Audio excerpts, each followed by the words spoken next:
Hola, ¿cómo están? Soy tu abogada Priscila Ruiz y el día de hoy en Aquí se habla derecho conversaremos en materia de familia sobre la compensación económica. ¿Cuáles son los requisitos para poder acceder a la compensación económica? ¿Cuándo puedo solicitarla? ¿Qué sucede si no hay hijos en el matrimonio? Esta y todas las dudas en esta materia las resolveremos a continuación.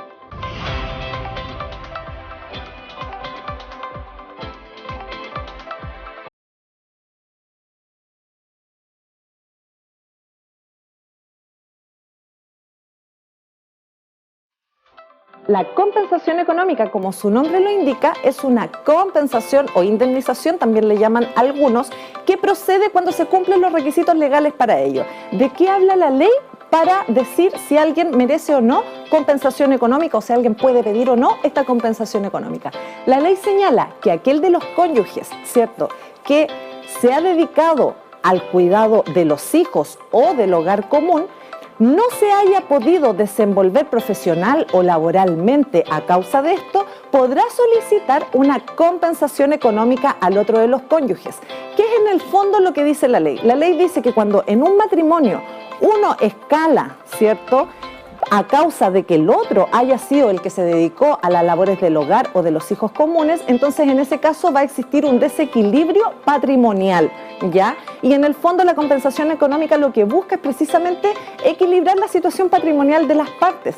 Es por eso que la ley ha establecido ciertos parámetros, más que la ley, los criterios que se han utilizado para esto son ciertos parámetros como por ejemplo, ver qué pasa con los ahorros previsionales de cada uno cuando existe desequilibrio, ese es uno de los puntos normales donde encontramos desequilibrio, el perfeccionamiento, ¿cierto?, profesional o la escalada desde el ámbito laboral, ¿cierto?, que puede desempeñar uno en desmedro del otro, pero ojo, que a causa de haberse dedicado a la familia o al hogar común, no pudiendo haberse desarrollado en estas áreas de la manera que quería o podía. Entonces aquí ocurren ciertas confusiones, digamos, a la hora de solicitar la compensación económica. ¿Por qué?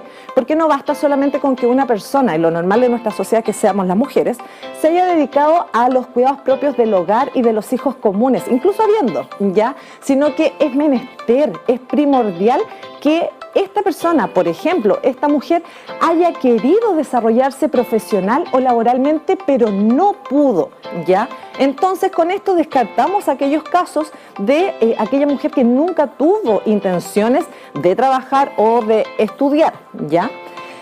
Entonces, nosotros siempre nos encontramos con que la institución esta de la compensación económica la piden cuando hay hijos. Resulta que no necesariamente va a ser a causa de hijos, ¿ya? La ley dice una u otra, ¿ya? No una y otra. Casa y los hijos, casa o los hijos. Eso es los hijos o los hijos, ¿ya? Entonces, en ese orden de ideas, aquí siempre hay que atender a los factores particulares de cada causa, ¿ya?, de cada situación, para poder establecer, ¿cierto?, si efectivamente concurre esta procedencia. Cuando hablamos de monto, uno dice, ¿y cómo puedo calcular los montos que me corresponderían? Lo que yo suelo hacer, este es un tema de práctica, obviamente, y de estrategia que aplica a cada abogado en particular, ¿ya? Uno considera una compensación respecto de, como les decía, el desequilibrio que se pueda producir. Por ejemplo, una mujer a lo mejor sin una capacitación profesional, lo mínimo que podemos hacer es calcularlo conforme al sueldo mínimo, pero no respecto al sueldo propiamente tal, sino el factor, al menos que yo considero, es aquel ahorro previsional que no pudo tener, ¿cierto?, en su patrimonio porque sencillamente no trabajó, entendiendo que el cónyuge es el que aportó con todo lo demás que necesitaba, ¿ya? Ahí tenemos uno de los factores que pudieran, ¿cierto?, significar una diferencia en esta situación. Ahora, también es súper importante decir cuándo es que yo puedo solicitar compensación económica. El momento para hacerlo es el momento en que estamos ventilando un juicio de divorcio, pero también, ojo, que respecto a aquellos que hayan contraído unión civil.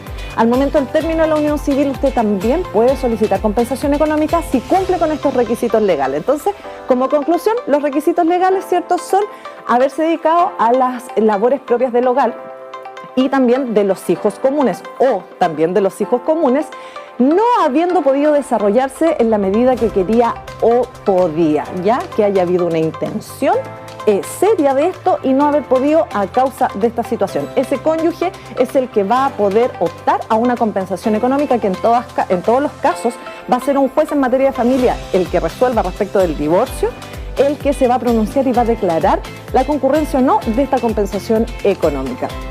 Espero te haya sido útil esta información respecto de la compensación económica. Recuerda que si tienes más dudas o consultas en esta materia u en otra, en materia laboral o de familia, puedes ingresar a mi página web en www.abogadapriscilaruiz.cl. Ahí encontrarás un link a todas mis redes sociales con mucha información respecto de estos temas tan relevantes. Además, encontrarás un formulario de contacto si necesitas que esta abogada te asesore personalmente tus dudas y consultas.